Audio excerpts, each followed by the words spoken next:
네, 우리 영적 무장 말씀 오늘 7번째입니다. 하나님 말씀은 에베소서 6장 15절입니다. 우리 한 목소리를 읽겠습니다. 시작. 아멘. 평안의 복음이 준비한 곳으로 신을 신고. 마지막 때입니다. 지금은 더 마지막 때이죠.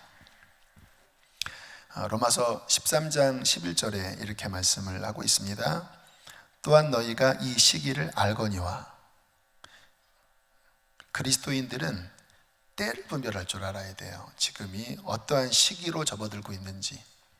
제가 왜 이러한 좀 복잡한 상황 가운데에서도 왜 준비하라 집회를 하려고 하는지 이 시기를 분별해서 그런 거예요. 너희가 이 시기를 알거니와 자다가 깰 때가 벌써 되었으니. 영적으로 잠든 자가 있습니까? 깰 때가 되었다. 벌써 되었다. 지금 그 경종 소리가 들리지 아니하니 내 앞에 설 날이 다가왔다. 잠자는 자들아 깨어나라. 이는 이제 우리의 구원이 처음 믿을 때보다 가까웠습니다. 주님 앞에 설 날이 가까웠어요. 어제보다 오늘이 더 가까웠어요. 오늘보다 내일이 성큼 더 가까이 다가갈 거예요. 영적으로 잠들어 계시면 안 돼요. 요즘 드라마 재밌는 거 많이 하지요. 교회 2달간 나오지 않고 봉사도 당분간 쉬고 있는데, 그 시간에 더 하나님 앞에 말씀 보고 기도하면서 영적으로 준비하고 계시나요? 드라마에 푹 빠져 계시나요? 게임에 빠져 계시나요? 자다가 깰 때가 벌써 되었으니. 그런데 정신을 팔고 너희의 영이 잠들어 있다면 안 된다. 이 시기가 언제인지 너희들 모르겠니? 지금은 자다가 깰 때야. 벌써 깰 때가 되었으니 우리의 구원이 가까이 왔다. 주님께서 우리에게 경고하고 계신 것입니다. 저의 간절한 마음은요, 우리 사랑하는 성도님들을 하나님 앞에 잘 세워드리고 싶은 게 저의 목회의 가장 중요한 제 마음이에요. 글쎄요, 우리 사역자들이 제가 하도 닥달을 해서 좀 스트레스 받을 것 같아요. 저의 그 중요한 그 멘트 중에 하나가 그로 편히 쉬지 못하게 하라. 성도들로 편히 쉬지 못하게 하라. 사역자들로 편히 쉬지 못하게 하라. 그렇다고 제가 인간적으로 막 프로그램을 만드는 스타일은 아니고요.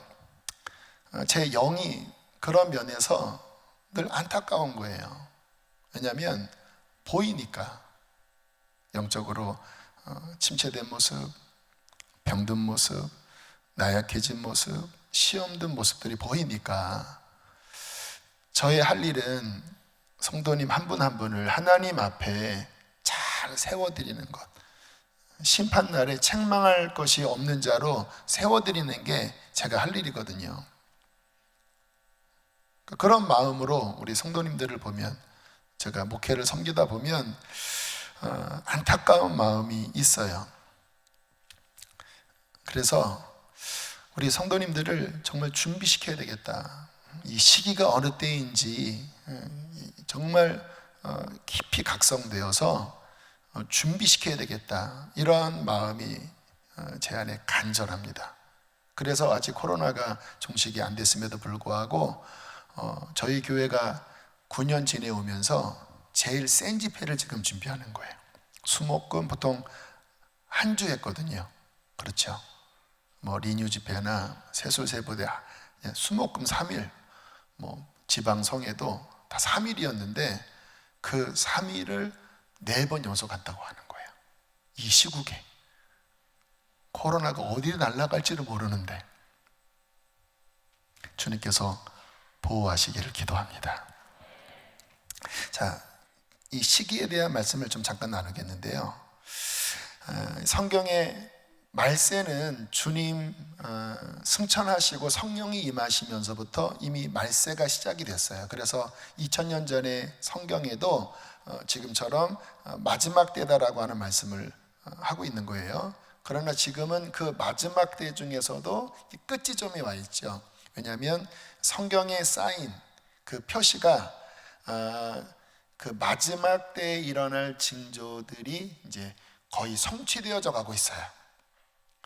많은 말씀은 제가 요한계시록 강의한 부분을 들어보시면 아시겠지만 간단하게 말씀을 드리면 누가복음 21장 11절 지금 시대와 관련돼서 이렇게 말씀을 하고 있습니다. 함께 읽겠습니다. 시작. 곳곳에 큰 지진과 전염병이 있겠고 또 무서운 일과 하늘로부터 큰 징조들이 있으리라. 13장 8절 이는 재난의 시작이니라. 이게 연결되는 말씀이에요. 그 성경 구어는 다르지만 그 마지막 때에 대한 말씀이 연결돼요. 큰 지진, 기근, 전염병.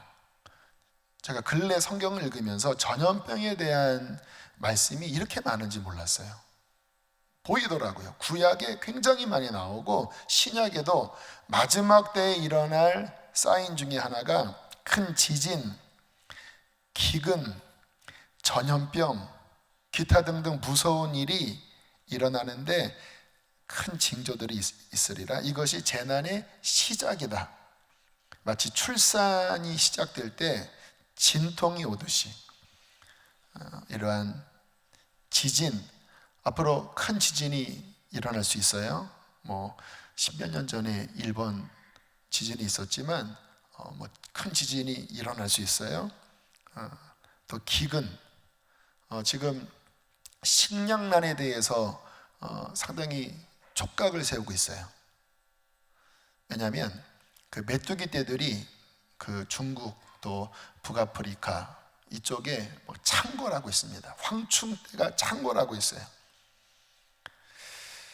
기근, 전염병 이러한 일들이 전 세계적으로 동시다발적으로 일어날 때 이제 진통이 시작되는 거다. 어떠한 진통입니까? 주님 다시 오시는 그 재림의 어떤 시작, 신호.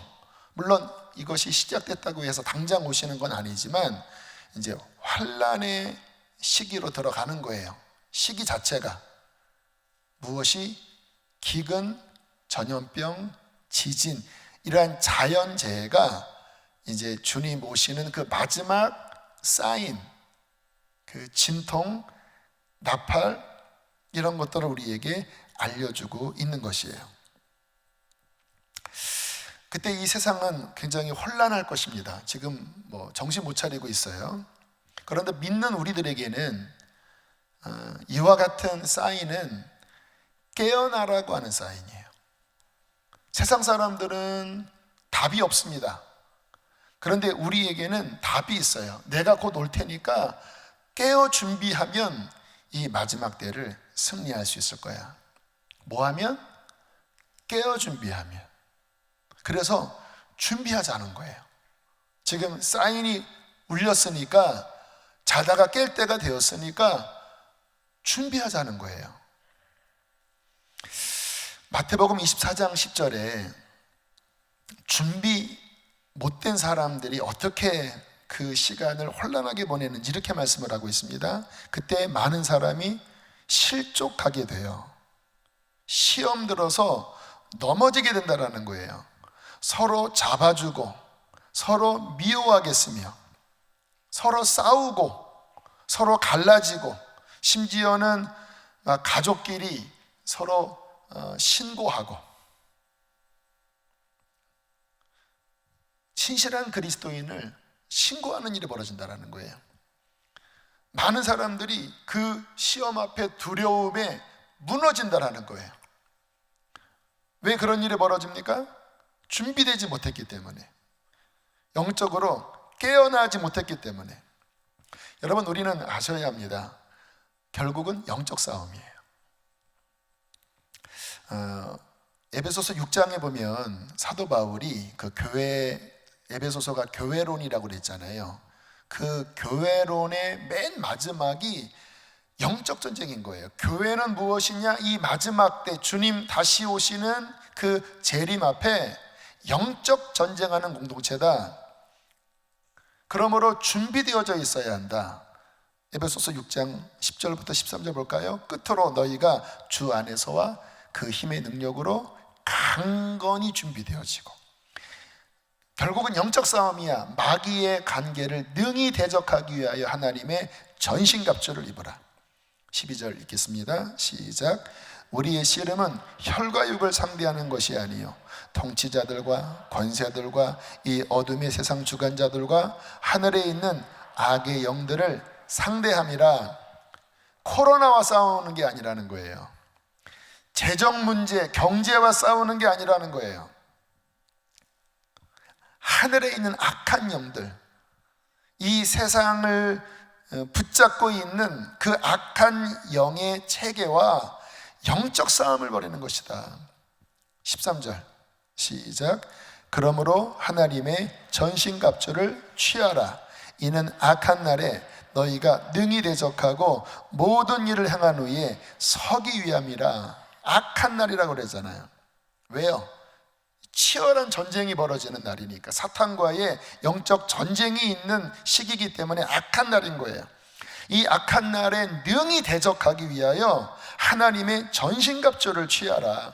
이 모든 일, 이 마지막 때에 우리가 싸워야 할 모든 일을 다 싸운 후에 하나님 앞에 서기 위함이라. 준비되어 있어야 한다. 제 마음은 그런 면에서 우리 교우들을 생각하면 좀 안타까운 마음이 듭니다. 지금 이 상태로 과연 오늘 성경에서 말씀하는 이 악한 날, 재난이 시작되는 그 시기에 과연 이 상태로 통과할 수 있을까? 이 상태로 그 시간들을 승리할 수 있을까? 너무 약해져 있지 않나? 이런 마음이 제 안에 들어요. 여러분, 제가 누차드리는 말씀이지만 신앙 이력으로 안 돼요. 지식으로 안 돼요. 오직 영적으로 무장되어 있어야 합니다. 깨어 있어야 해요. 제가 이런 말씀 드려서 좀 죄송하지만 솔직히 저는 가끔 낙심될 때가 있어요. 9년 동안 우리가 함께 영적으로 구원의 길을 걸어가자, 회개하자, 진정한 신앙인이 되자, 주님 앞에 설 준비를 하자, 이러한 말씀들을 정말 다각도로 전했습니다. 요한계시록도 다뤘고, 마태복음도 다뤘고, 산상수훈도 다뤘고, 아무튼 좀 부담되는 말씀들을 9년 동안 나름 열심히 다루면서 여기까지 왔는데, 9년쯤 와서 우리 성도들의 영적 상태를 생각해 보면 제 마음이 이렇게 무너지는 듯한 느낌이 들 때가 있어요. 여전히 그 자리에 있는 것 같은, 말씀을 들어도 훈련을 해도 그때는 뭔가 이렇게 반응을 보이는 것 같지만, 정말 깨어서 기도하는 분들, 정말 영적으로 진짜 무장되고 준비되어 그 시련이 온다 할지라도 나 죽고 예수로 사는 정말 순종하는 그리스도인으로 서는 사람들이 과연 얼마나 될까 생각을 하면 저의 안타깝고 간절한 마음에 비해서 그렇지 않은 것 같은 느낌이 들 때마다 솔직히 좀 힘도 빠지고, 내가 계속 이렇게 사역을 해야 되나? 차라리 어디 멀리 선교지로 가야 하나? 그런 생각이 문득문득 솔직히 들어요. 그런데 오늘 성경 말씀 읽으면서 주님께서 위로해 주시더라고요. 그 다음 말씀 보세요. 갈라디아서 6장 9절 이렇게 씁니다. 시작. 우리가 선을 행하되 낙심하지 말지니 포기하지 아니하면 때가 이름에 거두리라. 성령님이 위로를 주셨어요. 대영아, 너 낙심하지 말고 네가 할 일만 해라. 성도들을 깨워야 할 때 너는 외쳐라. 사람들이 따라오건 따라오지 않건 네가 할 일은 너는 씨를 뿌리고 물을 주고 네가 할 일을 해라. 따라오는 분들도 계시겠죠. 와, 정말 정신 차려야 돼. 정말 어려운 시기가 오는구나. 준비해야 돼. 그렇게 각성되는 분들도 계시겠고, 또 뭐 이렇게 외쳐도 너무 힘들어. 맨날 회개하라고 그러는데 나는 너무 힘들어. 뭐 이렇게 못 따라오는 분도 계시겠지만 주님은 저에게 그런 감동을 주시는 거예요. 너 포기하지 않고 낙심하지 않고 네가 할 일을 한다면 때가 되면 나의 은혜 아래서 내가 열매를 거두게 할 거야. 이런 마음을 주셔서 알겠습니다, 주님. 저는 그냥 외치겠습니다. 그리고 그냥 갈 겁니다, 주님. 갈 겁니다, 하나님. 이렇게 주님 일 하다가 주님 나 부르시면 최소한 사람들이 살아났건 살아나지 못했건 상관없이 그래도 저는 주님 앞에 몸부림쳤습니다, 하나님. 게을르지 않고 성도들을 깨우기 위해서 몸부림쳤습니다. 그래도 이 고백은 할 수 있지 않겠나. 또 주님 앞에 가면 주님께서 열매 맺게 하신 나도 모르는 하나님의 은혜 속에서 그런 열매가 있지 않겠나라는 생각을 하면서 저는 이런 시기에 이 길을 걸어가고 있어요. 중요한 것 말씀을 드립니다. 영적으로 준비되어 있어야 돼요. 사람의 의지로 안 돼요. 그 베드로 같은 경우 보면 시험의 때가 앞으로 이제 바로 앞에 있었죠. 주님께서 십자가 지시러 갈 때 엄청난 어둠의 권세가 덮었습니다. 예수님께서 베드로에게 이렇게 경고를 하셨어요. 누가복음 22장 31절 32절 함께 읽겠습니다. 시작. 시몬아 시몬아 보라, 사탄이 너희를 밀가부라도 타려고 요구하였으나 그러나 내가 너희를 위하여 내 믿음이 떨어지지 않기를 기도하였노니 너는 돌이킨 후에 내 형제를 굳게 하라. 주님은 보신 거예요. 지금 사탄들이 이 제자들을 넘어뜨리려고 막 하나님께 막 청구를 하고 있는 거예요. 얘네들 나한테 달라고. 내가 한번 짓밟아 버릴 테니까 내가 한번 시험해 볼 테니까 당신이 3년 동안 훈련했는데 한번 테스트 해보자고.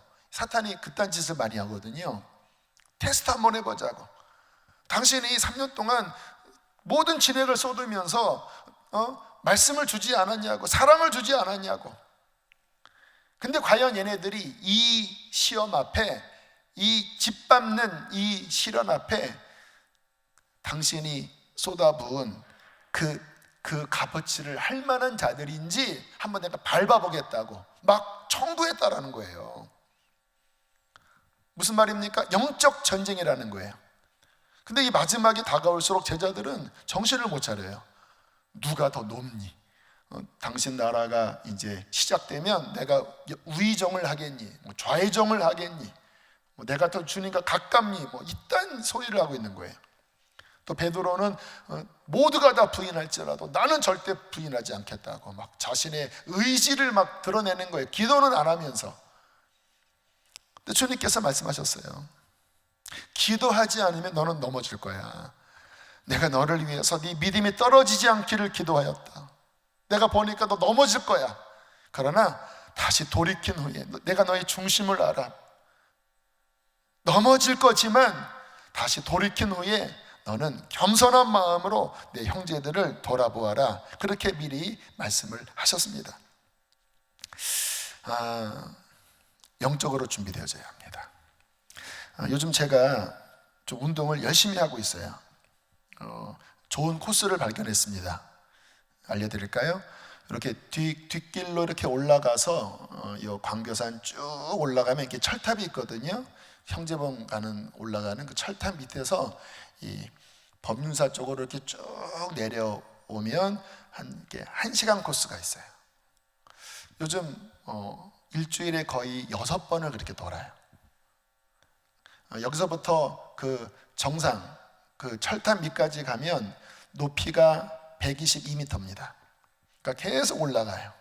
그러니까 122m를 올라가서 쭉 내려오는 1시간 코스. 이거를 일주일에 거의 5일, 6일을 걸으니까 다리 이렇게 만져보면 좀 단단해졌어요. 그리고 이렇게 호흡도 그렇게 처음에는 되게 힘들었는데 지금은 좀 숨이 가빠도 괜찮은 것 같아요. 이렇게 기관지, 폐도 좋아졌어요. 그래서 오늘은 쓸데없는 생각도 했습니다. 코로나가 만약에 들어와도 나 죽진 않겠다. 왜냐하면 보통 기저질환 환자가 약하면 거기를 막 공격해서 막 이렇게 죽게 하잖아요.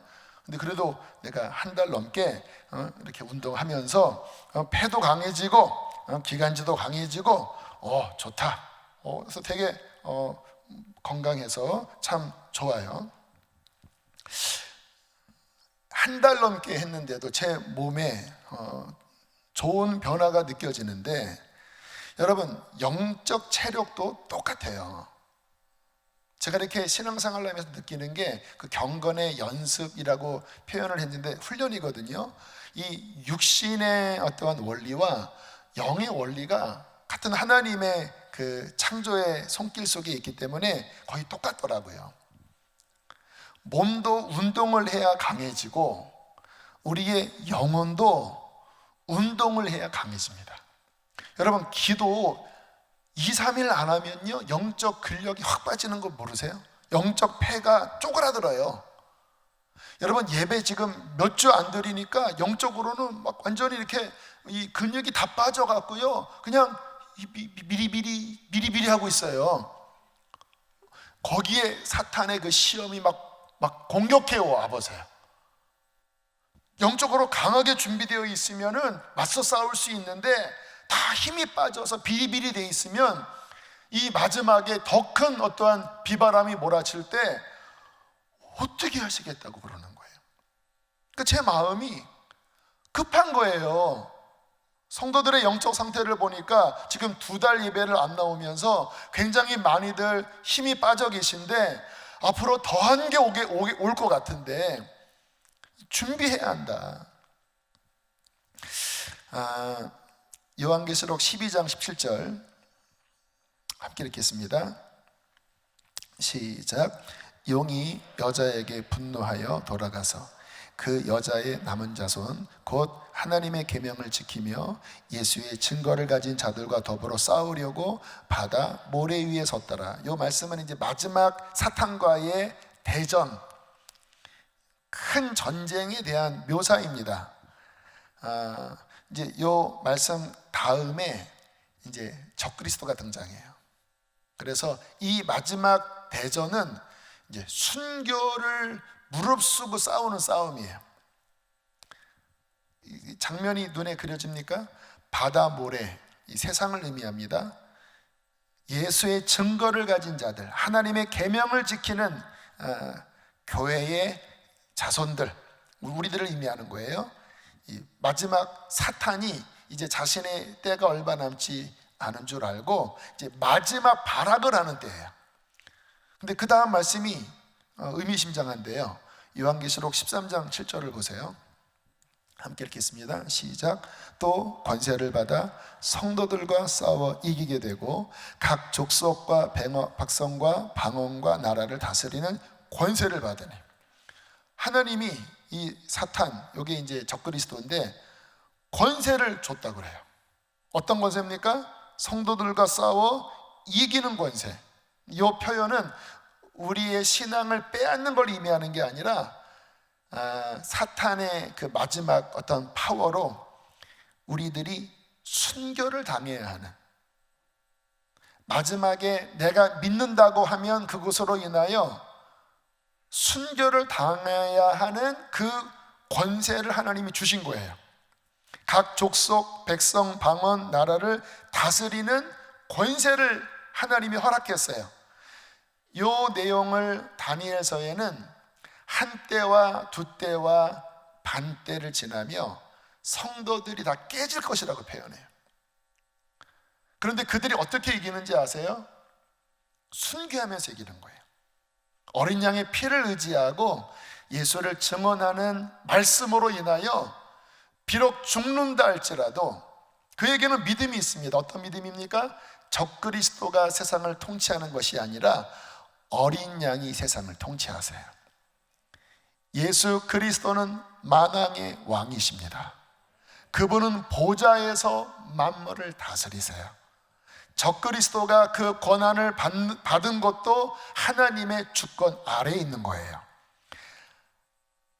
적그리스도가 권세가 있는 것처럼 떵떵거리지만 진정한 나라는 하나님의 나라예요. 주님의 나라 대대 영원토록 통치하세요.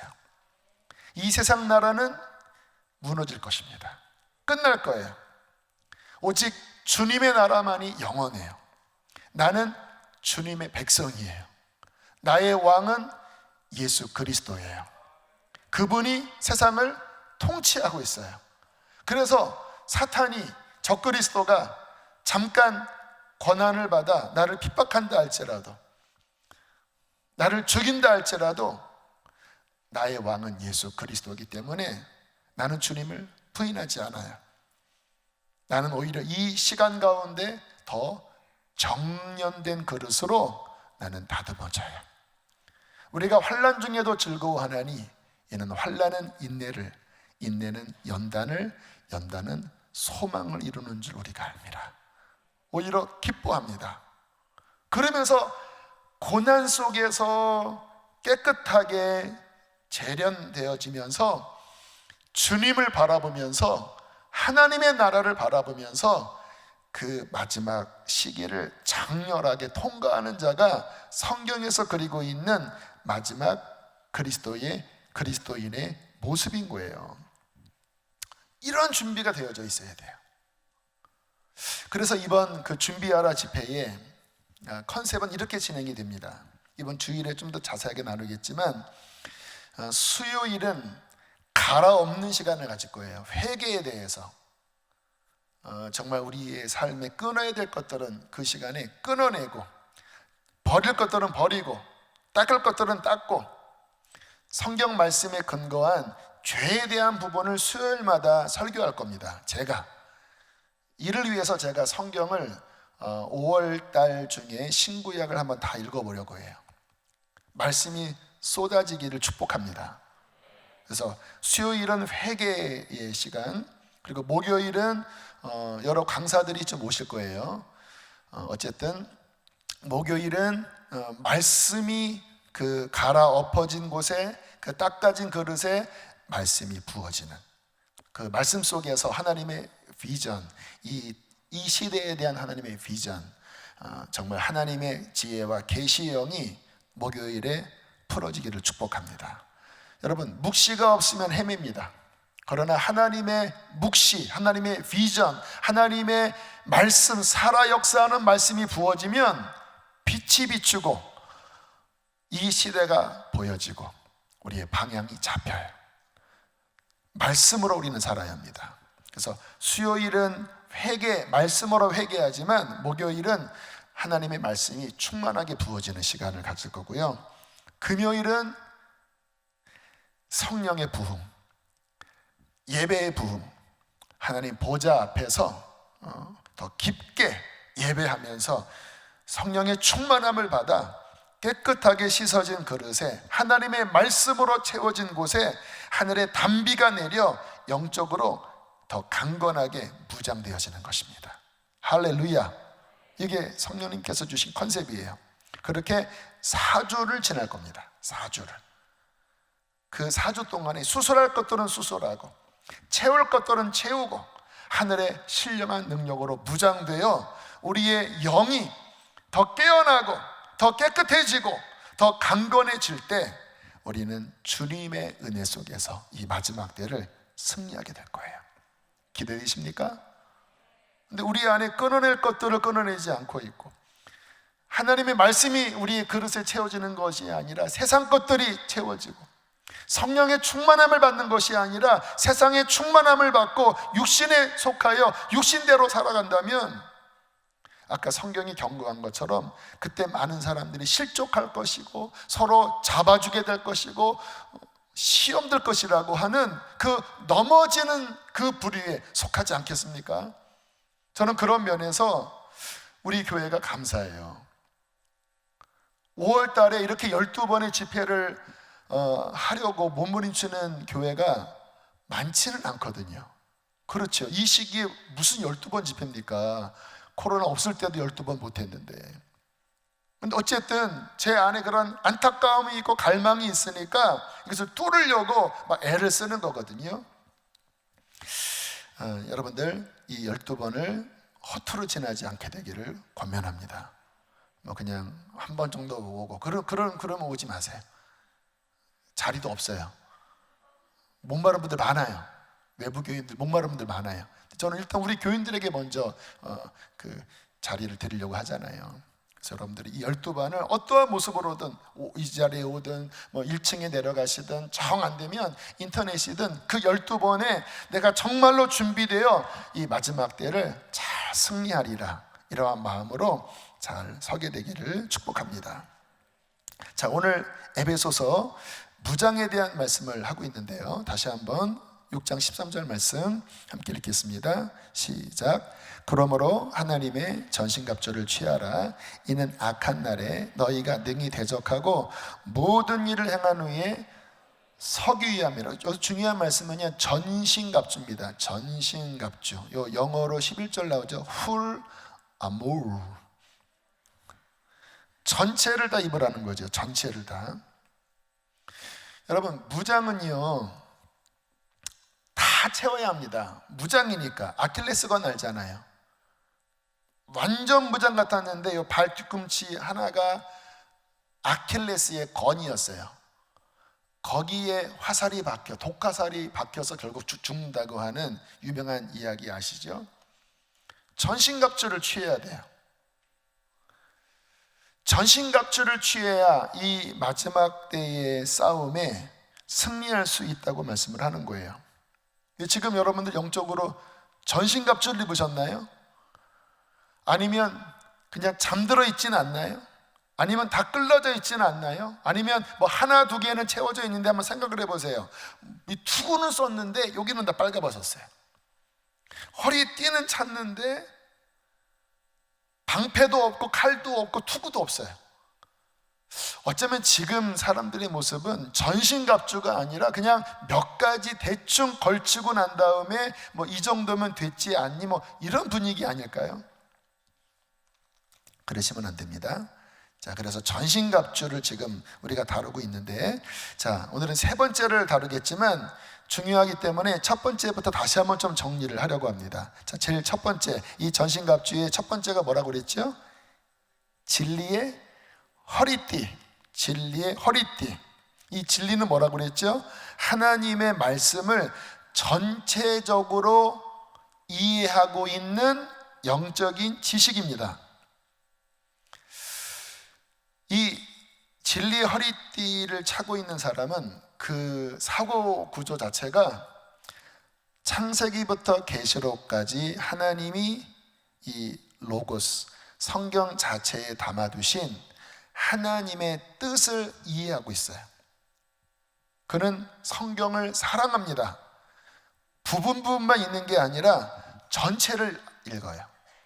그래서 창세기부터 계시록까지 그 진리 체계가 그 사람 내면 안에 기본적으로 장착되어 있는 사람이에요. 여러분, 이것이 영적 무장의 첫 번째입니다. 성경을 부분만 알면 안 돼요. 물론 여기 계신 분들은 아직은 저처럼 이렇게 전체적인 이해가 다소 부족할 수 있지만, 그러나 어쨌든 계속 추구하세요. 저는 이렇게 사람들을 만나면, 그리고 이야기를 나누다 보면 굉장히 많은 분들이 진리를 부분적으로만 알아요. 내가 요 말씀 은혜 받고 요 훈련 받았다고 하면 그것만 이렇게 포커싱, 집중하면서 그것만 알고 그것만 전부인 줄 알아요. 그 부분이 그 사람에게 유익을 줬을지 몰라도 전체를 균형 잡게 이해하는 진리의 허리띠가 없으면요, 이게 이렇게 끼우러져서 불균형에 빠집니다. 이해를 하실 분들은 하시고 못 하실 분들은 못 하실 거예요. 그러나 이제 듣기만 하시고 나중에 그런 것일 수 있겠구나. 왜냐하면 진리는요, 이게 굉장히 좀 방대합니다. 그래서 전체를 이해하고 있으면 균형이 잡혀요. 그래서 어떠한 진리가 요게 전부가 아니라 여기에 반대되는 요 진리와 어떻게 균형을 이루면서 어떤 위치에 그 진리가 있는지를 알아야 비로소 진리의 허리띠가 제대로 차여져 있는 거예요. 여러분, 허리띠가 가습하게 매어 있거나 저 밑에 매어져 있으면 제대로 기능 못 합니다. 정확한 허리에 차여져 있어야 돼요. 진리가 전체를 균형 잡게끔 이해되어야, 왜냐하면 제가 이렇게 신앙 열심히 있는 분들과 만나서 이야기하면 이렇게 치우친 경향이 있어요. 열심히인데, 예를 들어서 재림, 저도 지금 재림 이야기 하잖아요. 근데 재림에 대한 말씀을 보면 지금처럼 다급하게 전하는 말씀도 있지만, 오히려 데살로니가 후서에 보면 너희가 이런 것 때문에 마음이 막 불안하고 초급해서 직장도 다 때려치고 막 두려움 가운데 그날만 임하는 이러한 쓸데없는 짓 하지 말아라. 일하기 싫은 자는 먹지도 말아야 된다. 열심히 일하면서 이렇게 말씀이 균형 잡히게 나오거든요. 그런데 하나만 재림만 이야기하고 균형을 못 잡으면요, 이게 미혹당하기 쉬워요. 성령 굉장히 중요하죠. 성령님 충만함 받아야 되거든요. 그런데 그 성령님의 능력, 역사와 함께 그 성령님의 아름다운 인격, 그것이 삶으로 어떻게 열매 맺는지 이렇게 균형을 안 잡으면요, 막 이렇게 집회 때는 막 랄랄라 하면서 막 뭔가 이렇게 구름을 나는 것 같은데 삶은 전혀 안 돼요. 삶은 집에서 설거지도 안 돼 있고, 그냥 돈 꼬고 갚지도 않고, 그러면서 이런 집회 때는 막 구름을 막 날아다니면서 막 흰옷 입고 막 야야하면서 막 날라요. 그런 경우 있어요, 없어요? 많아요. 왜요? 균형이 안 잡혀. 균형이. 또 이 시대는요, 다니엘서 8장 12절 말씀, 그 다음 말씀입니다. 함께 읽겠습니다. 다니엘서 8장 12절 함께 읽습니다. 시작. 그의 악으로 말미암아 백성이 매일 드리는 제사가 넘긴 바 되었고 그것이 또 진리를 땅에 던지며 자의로 행하여 형통하였더라. 적그리스도에 대한 이야기예요.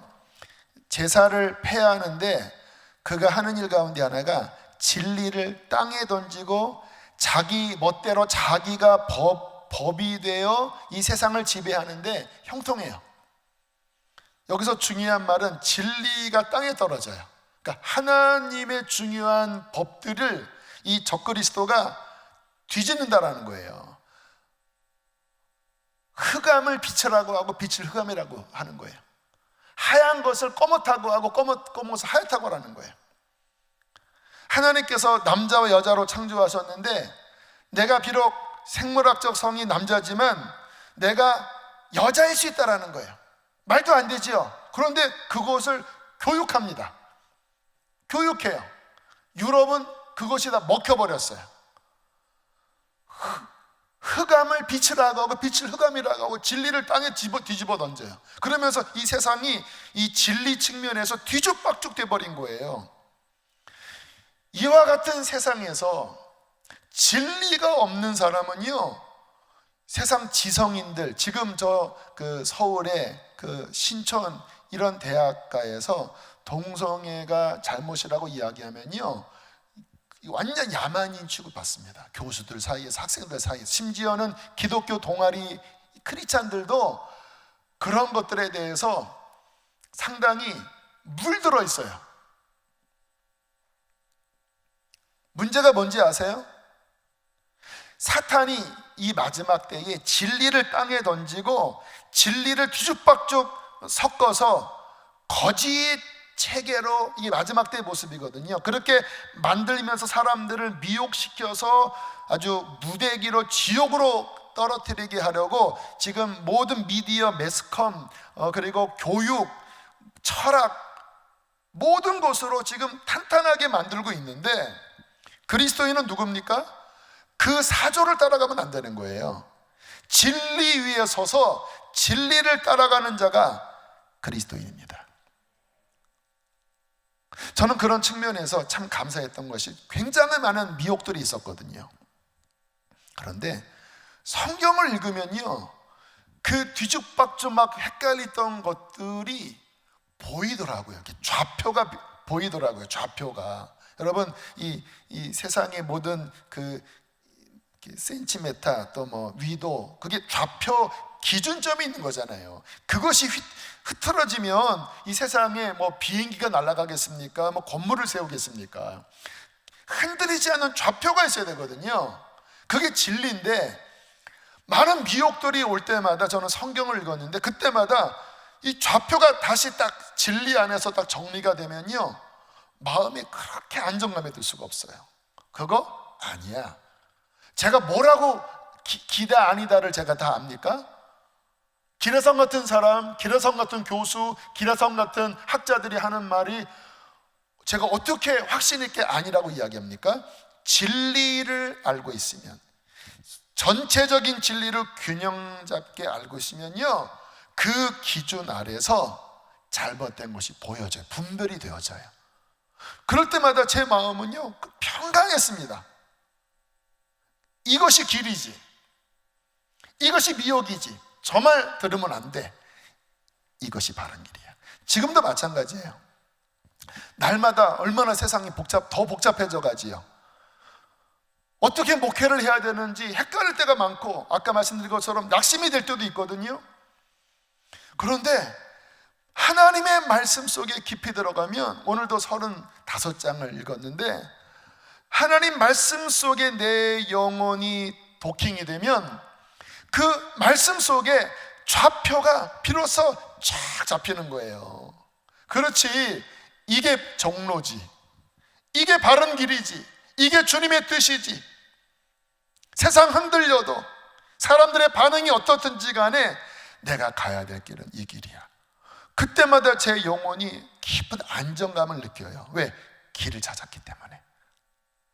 여러분, 진리의 허리띠 가장 중요합니다. 그래서 성경을 정말 부지런히 읽으세요.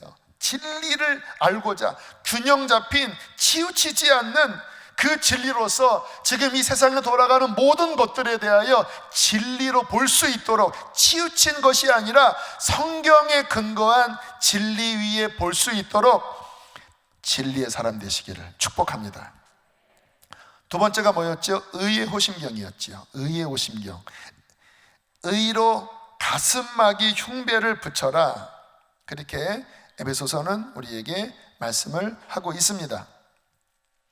첫 번째는 무엇이죠? 회개하고 예수 그리스도를 믿음으로 믿음의 의를 얻는 거라고 말씀드렸죠. 오늘 새벽에도 최성원 목사님이 그 말씀을 드렸어요. 자, 그런데 이 의의 호심경은 거기에 하나가 더 있어요. 두 개가 더 있을 수도 있지만, 어쨌든 그것이 뭐냐면, 그 예수 그리스도를 믿어서 예수의 피로 씻어진 그 거듭난 구원받은 의의 옷을 입고, 따라하겠습니다. 죄와 싸워야 한다. 다시 한번, 육신과 싸워야 한다. 다시 한번, 세상과 싸워야 한다. 왜냐면요, 예수님을 믿어서 의의 속옷, 의의 속 흉배를 입었지만, 생각해 보세요. 그가 육신에게 지고 죄에게 져서 음란에 빠지고 음란물에 빠지고 도둑질하면 이 의의 흉배가 어떻게 될까요? 사정없이 찢겨집니다. 더럽혀져요. 제가 예수님 만나고 성령 받아서 의의 흉배를 입었는데, 하루만 회개하지 않으면요, 이게 막혀요. 아시죠, 여러분? 신앙생활은 하나님과 나와 살아있는 관계거든요. 기도가 열리고 성령이 임재하는 그 성령 안에 살 때, 주님 안에 살 때, 주님은 포도나무고 나는 가지가 되어 이렇게 생명의 관계 아래 있을 때 이게 살아있는 신앙생활이거든요. 그런데 하루도 회개하는 삶을 살지 않으면, 하루도 영적 싸움을 싸우지 않고 내 마음을 세상에게 주고 죄에게 주면요, 이게 막혀버려요. 그러면 이게 기도가 안 돼요. 영적으로 안 살아요. 그래서 이 의의 흉배를 취하라고 말씀을 하는 거는 그냥 단순하게 예수님 믿는 것만이 아니라 날마다 회개하면서 예수의 보혈로 정결하게 씻겨진 상태, 주님과 나 사이에 막힘없는 상태를 유지하는 싸움을 반드시 싸워야 합니다. 그래서 성경에 보면요, 그 요한일서 1장 7절 함께 읽겠습니다. 시작. 그가 빛 가운데 계신 것 같이 우리도 빛 가운데 행하면 우리가 서로 사귐이 있고 그 아들 예수의 피가 우리를 모든 죄에서 깨끗하게 하실 것이요. 이 말씀을 문맥 그대로 보세요. 언제 예수의 피가 우리를 깨끗하게 씻기는가? 그가 빛 가운데 계신 것 같이 우리도 빛 가운데 행하면, 다시 말하면 매일 회개하고 죄와 싸우면서 주님의 빛된 말씀을 따라가려고 하는 그 회개와 순종의 삶 속에 살아갈 때 주님이 내 안에 계시고 내가 주님 안에 거하면서 서로 교통이 있게 되고, 그때 예수의 피가 우리의 내면을 계속 씻어내는 의의 흉배가 건강한 상태 속에 유지된다라는 거예요. 이 말을 뒤집으면 예수님 믿어서 씻겨졌는데 주님의 빛된 삶을 살지 않고 마음을 세상에 주고 죄에 주고 죄 가운데 살아가면, 어둠 가운데 행하면 우리의 삶에 예수의 피가 우리를 씻기지 못한다라는 거예요. 이해되십니까? 그래서 이렇게 나와서 회개하고 다시 돌이키고 또다시 씻고 그 피가 내 안에 정결하게 되고 내가 계속 주님의 말씀을 순종하려고 하는 이 삶을 왜 살려고 해야 되는가? 그럴 때 예수의 피가 우리를 정결케 하는 그 거룩의 흉배를 우리 안에 유지시키고, 그때 주님과 사귐이 유지될 수 있다는 거예요. 할렐루야. 실제적인 부분입니다. 여기에 의의 흉배 하나를 더 말하면요, 그렇게 성령 안에 살다 보면 성령님께서 감동을 주십니다. 이번 부활절 헌금 지금 이제 흘려보내는 부분 계속 시도하고 있어요. 여러분의 헌금이 하나님의 선한 일에 흘러갑니다. 오늘도 80 몇 세 되신 어떤 분이 집에서 쫓겨났는데 도와줄 수 있습니까? 예, 도와드리겠습니다. 자, 이제 심사하고 그 도와드리는데, 자, 내 의가 아니에요. 주님 안에 살 때 주님께서 그의 삶에 예수 그리스도로 말미암아, 단어 하나는 다 중요합니다. 예수 그리스도로 말미암아 의의 열매를 맺게 하세요. 할렐루야. 그러면요, 우리의 삶에 주님의 그 거룩한 의의 빛이 더 강력해지는 거예요. 그 룩스라고 하죠. 그 빛의 그 빛이, 그 내가 회개하고 예수님 믿은 그 삶에 그 성령의 이끌림을 따라서 내가 의의 삶을 살아가면 내 의가 아니에요. 그분으로 말미암은 의의 순종의 삶을 살아가면요, 우리의 양심이 더 깨끗해지고 우리 안에 더 깨끗한 의의 옷을 입히면서 더 큰 기쁨과 더 큰 은총 속에 하나님께 영광 돌리는 삶을 살게 돼요. 그게 의의 흉배입니다. 예수 믿고 날마다 죄와 싸우고 성령의 인도함 따라서 그분으로 말미암은 의의 열매를 맺는 사람, 여기가 그러면 아주 탄탄해서요, 와, 그 사람은요 막 기도하면 그냥 하늘을 뚫고 그냥 그 주의 보좌 앞에 상달되고요, 그와 같은 사람에게는 하나님의 영권이 임하여 주님께서 그가 말하는 것을 응답하시고 그의 삶에 하나님은 크신 은총으로 함께 하십니다. 이 의의 옷을 여러분 튼튼히 입고 사시기를 축복합니다. 마지막 오늘인데요, 자 6장 15절, 에베소서 6장 15절 함께 읽겠습니다. 시작. 평안의 복음이 준비한 것으로 신을 신고, 좀 해석이 어려워요. 그냥 평화의 복음의 신을 신어라, 이 말씀이에요. 자, 이 세 번째 이 장착할 무장은 신발인데요, 여러분 신발은 그 삶에 행함과 목적을 의미해요. 신발을 신고 우리는 목적지까지 걸어가요. 신발. 그런데 이 신발이 평화의 복음의 신이라고 그랬어요. 그 말은 뭡니까? 그 사람의 인생의 목적은 평화의 복음을 증거하는 것이 목적이에요. 그게 평화의 복음의 신으로 무장된 거예요. 여러분, 왜 존재하십니까? 지금 그 직장에 왜 있어요? 그 학교에 왜 있어요? 그 가정에 왜 있어요? 여러분의 정체성이 뭐예요? 왜 살아요? 여러분, 우리는요, 하나님 나라의 백성으로서 먼저 그의 나라와 그의 의를 구하며 이 평화의 복음을 전하는 그리스도의 대사입니다. 그래서 우리가 신는 신발은 내 야망, 나의 잘 먹고 잘 사는 것, 나의 성공이 목적이 아니에요. 만약에 여러분의 인생의 목적이 학교를 다니건 직장을 가건 집에 있든 여러분의 인생의 목적이 여러분 자신의 꿈과 여러분의 성공과 야망과 돈이라면 여러분의 신발은 복음의 신이 아니에요. 세상의 신, 자아의 신입니다. 왜? 그 신발을 신고 나를 위해 살아가니까. 한번 생각을 해보세요. 막 무장을 했는데 신발을 보시니까 뼈독구도 신고 있어요. 뼈독구 이렇게. 싸우겠습니까? 제가 막 무장을 했는데 이런 구두 신고 전쟁에 나갔어요. 이게 다 벗겨집니다. 이게 전쟁 안 돼요. 이 땅에 많은 그리스도인들이 그 인생의 목적이 하나님 나라, 평화의 복음을 전하는 하나님의 대사가 아니에요. 생각해 보세요. 신발이 이 세상 자아의 신을 신고 막 무장은 대충 하고 내 인생의 목적이 나를 위하여 직장을 갔는데 언밸런스 아닙니까? 내가 직장을 가되 평화의 복음의 사도로서 복음의 신을 신고 직장에 가면 영적 전쟁을 해야 되죠. 또 더 열심히 일을 해야 되지요. 왜? 하나님의 영광을 가리지 않기 위해서. 그러나 나의 목적은 지금 만나는 한 사람 한 사람 어떻게 하나님의 나라의 증인이 될까? 또 먼저 그의 나라와 의를 구하면 하나님이 이 모든 것을 더하셔서 세상에서도 하나님의 은총으로 인정받게 하실 거예요.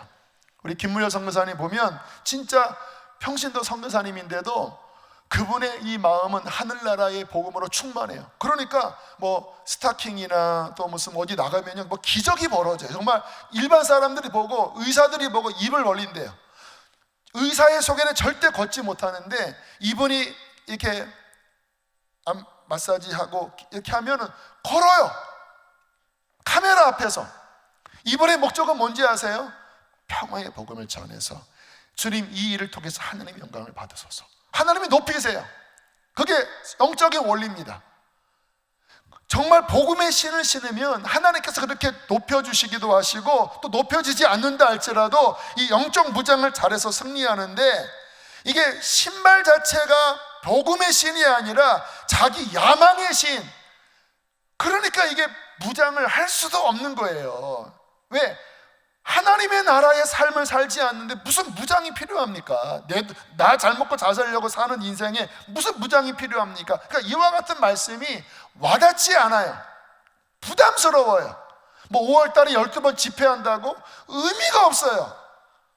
하나님의 나라의 백성이 아니고 하나님의 나라의 전쟁을 싸우지 않고 하나님의 나라의 목적을 살지 않는데 무슨 12번에 무슨 우라지 죄송합니다. 진짜 가끔 이렇게 오버할 때가 있어요. 근데 제 마음은 이해해 주셔야 돼요. 제가 옛날 얘기해서 죄송하지만 저는 이제 직장 생활을 안 했잖아요. 그러니까 자꾸 군대 얘기를 해요. 이해하세요? 저는 진짜 군대를 하나님 나라의 군인으로 갔어요. 군종병 아니었습니다. 근데 훈련 때부터 저의 목적은 분명했습니다. 이 510몇 명의 이 영혼들에게 복음을 전하게 해주십시오.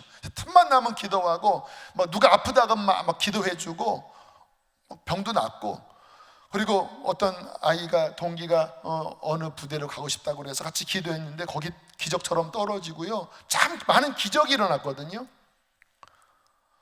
왜? 저의 인생의 목적이 복음의 신을 신으니까 하나님이 그러한 중심으로 살아가려고 하는 저에게 하나님의 나라의 권위를 주시더라고요. 또 그렇게 살아가면 자기 믿음도 지켜집니다. 왜? 정체성이 분명하니까. 근데 이 세상의 신을 신고 세상을 위해서 세상의 종로로 타면 자기 신앙 못 지킵니다. 왜? 눈에 보이는 이 나의 부장님, 이 사람이 나의 그 미래를 좌지우지하는 거니까 그 사람은 다 영적으로 헐벗게 되는 것이죠. 출애굽기 3장 5절에 보면 하나님께서 모세에게 이렇게 말씀하셨습니다. 함께 읽겠습니다. 시작. 하나님이 이르시되 이리로 가까이 오지 말라. 내가 선 곳은 거룩한 땅이니 내 발에서 네 신을 벗어라. 네 신을, 네 자아의 신을 벗어라. 네 인생의 목적의 신을 벗어라. 고린도 후서 5장 15절 말씀 마지막 읽겠습니다. 시작. 그가 모든 사람을 대신하여 죽으심은 살아있는 자들로 하여금 다시는 그들 자신을 위하여 살지 않고 오직 그들을 대신하여 죽었다가 다시 살아나신 이를 위하여 살게 하려 함이라. 할렐루야. 우리의 사는 목적은, 우리가 왜 전신갑주를 입어야 합니까?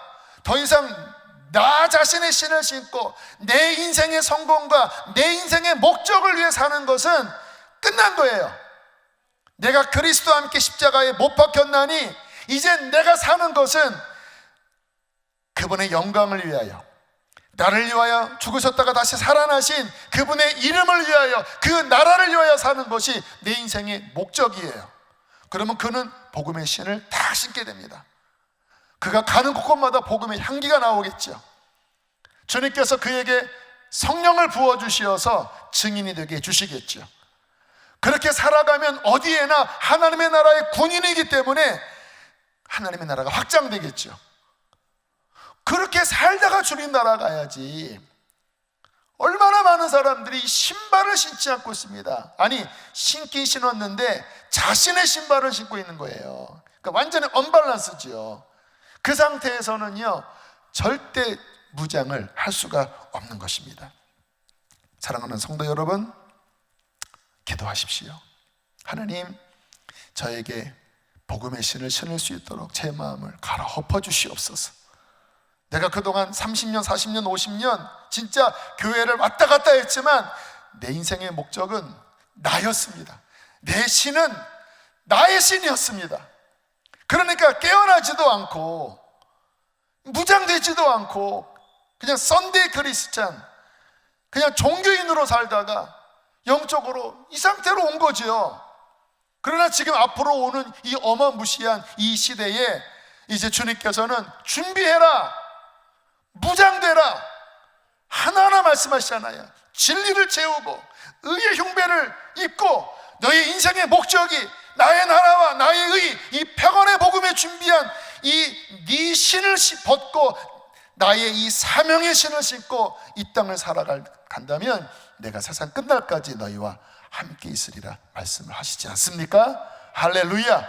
우리 안에 이 근본부터 변화가 일어나야 되는 거예요. 그래서 이 5월달 집회 때 그런 우리의 근본의 변화가 일어나서 더 강력한 하나님의 군사로 저와 여러분이 서게 되기를 주의 이름으로 축복합니다. 함께 이 시간 우리 찬양하시겠습니다.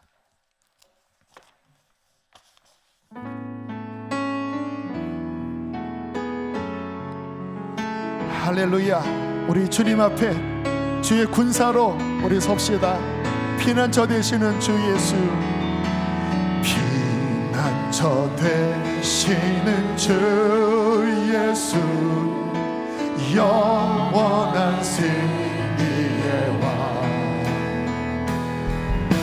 주님의 얼굴을 구할 때 우리 주님의 신을 신은 군사들은 자리에서 일어나실까요? 전쟁은 주님께, 전쟁은 주님께 속했네, 승리는 우리의 것, 예수의 이름을 높이며 영원히 찬양하리. 주님의 힘태에 온 땅이 들리고 우리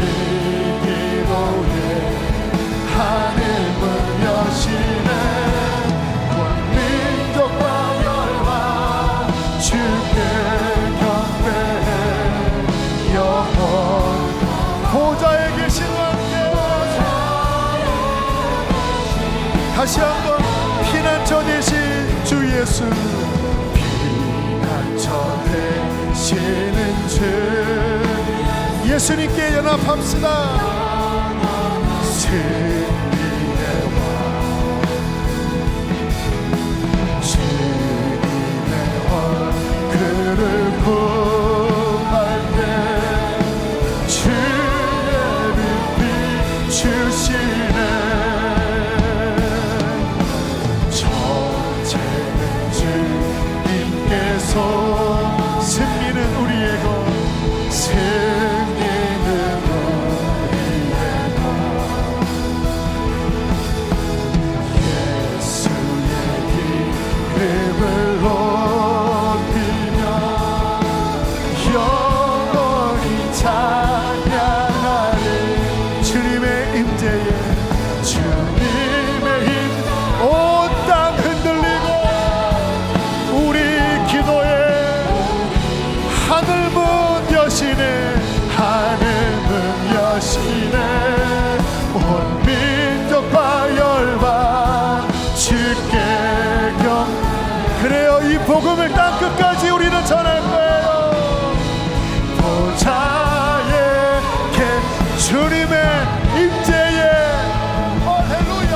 주님의 임재에 온 땅은 들리고 우리 하늘 문 여시네, 하늘 문 여시네. 깨어나라, 깨어나라, 깨어날지어다. 주께 경배해 영원히.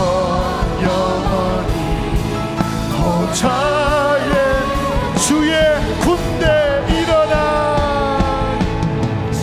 군대 일어나, 주의 군대 일어나, 주의 군대 일어나, 군대 일어나. 묶인 것들 자유케 하네, 자유케 하네. 묶인 자들 자유케 하네. 우리 한 번 더. 주의 군대 일어나, 주의 군대 일. 주님, 내가 주의 군대로 서겠습니다. 주의 군대 일어나, 주의 군대 일어나, 주의 군대 일어나. 묶인 자들, 묶인 자들 자유케 하네, 자유케 하네. 묶인 자들 자유케 하네, 자유케. 묶인 자들, 묶인 자들 자유케 하네. 묶인 자들, 묶인 자들 자유케 하네. 자, 오늘 말씀 앞에 하나님, 내 영혼이 주님 살아나게 하여 주시옵소서. 깨어나게 하여 주십시오. 아직은 내가 너무 약한 가운데 있습니다. 진리도 부실하고 의의 흉배도 너덜너덜하고 복음의 신 주님, 나의 신을 신고 살았습니다. 하나님, 이 모습으로 어떻게 내가 그 시대를 맞이할 수 있을지 한탄할 지경입니다. 주님, 가슴을 부여잡고 한탄해야 될 지경입니다. 하나님, 그러나 회개합니다. 주님, 준비시켜 주시옵소서. 정신을 똑바로 차리게 하여 주시고 진리를 내게 부어 주시옵소서. 의의 흉배가 더 튼튼하게 착용되어지게 하여 주시고 내 신을 벗고 주님의 신을 신게 하여 주시옵소서. 주님의 복음만을 위하여 살게 하여 주시옵소서. 우리 두 손 높이 들고 주여 세 번 부르시고 기도하시겠습니다. 주여, 주여,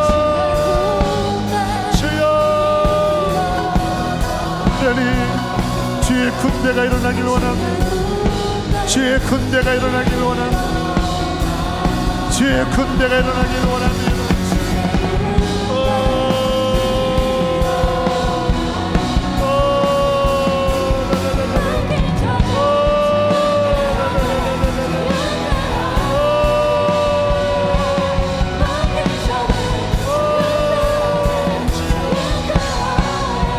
깨어나라, 깨어나라, 깨어나라.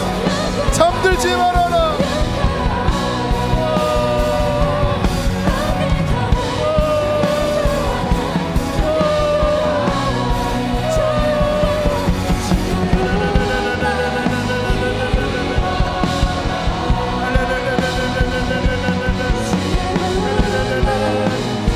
영적으로 무장하라. 영적으로 무장하라. 영적으로 무장하라. 세상의 사고방식을 버려라. 자아의 사고방식을 버려라.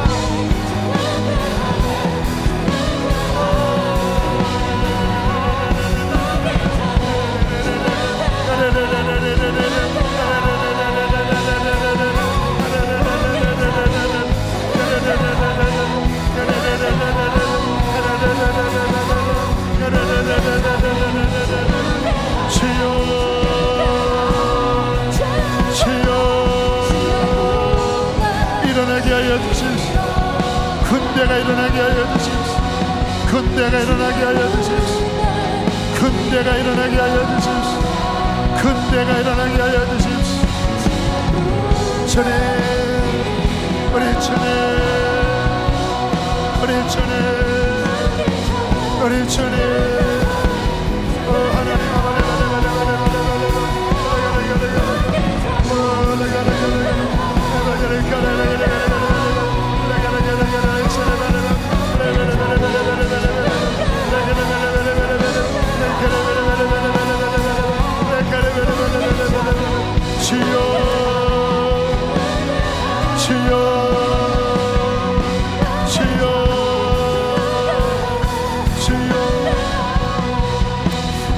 사랑하는 성도 여러분, 주님께서 말씀하셨습니다. 타작마당을 정하게 하사 알곡은 곡간에 들이고 쭉정이는 꺼지지 않는 불에 던지우시리라. 결국 이 마지막 때는 알곡과 쭉정이가 나눠지는 시대예요. 한 분도 쭉정이가 되지 않기를 바랍니다. 그러나 말씀 앞에 서셔야 돼요. 진짜 우리의 마음을 갈아엎으셔야 합니다. 이 시간 앞에 초청을 할 텐데요, 부담되시는 분들은 그 자리에서 앉으셔도 괜찮아요. 또 저 성가대석 의자에 올라가셔도 괜찮아요. 또 너무 부담되는 분들은 1층에 글로리홀에 좀 사람이 적습니다. 거기서 기도하셔도 괜찮아요. 이쪽 방송이 나가도록 그렇게 할 겁니다. 그러나 중요한 것은 하나님, 도대체 나의 신앙이 정말 하나님 앞에서 근본적으로 어떠한지를 이 시기에 내가 점검해 보길 원합니다. 왜 이렇게 내가 무기력하고, 하나님 왜 이렇게 내가 낙심하고, 왜 이렇게 세상에 무너지는지, 전신갑주를 입기는커녕 이것은 완전히 너저분하게 벌거벗고 있는 나의 모습은 아닌가. 하나님, 주님께서 아직 그 때가 오기 전에, 그 시험의 때가 오기 전에 나를 준비시키신다면 하나님, 내가 그 기회를 잡기를 원합니다. 하나님, 내 마음을 갈아엎어 주시고 분명하게 준비되어지게 하여 주십시오. 성령의 사람이 되어지게 하여 주십시오. 십자가의 군병이 되어지게 하여 주십시오. 앞에 나와서 기도하실 분, 의자에서 무릎 꿇고 기도하실 분들, 정말 주님 앞에 마음을 토해내면서 이 시간 함께 기도하시겠습니다. 우리 주여 두 번 부르시고 나오셔서 기도합니다. 주여, 주여. 할렐루야, 할렐루야, 할렐루야, 할렐루야. 주님 앞에 가슴을 찢고 기도하세요. 주님, 우리 하나님, 우리 하나님, 우리 하나님, 십자가의 군병이 되라. 십자가의 군병이 되라.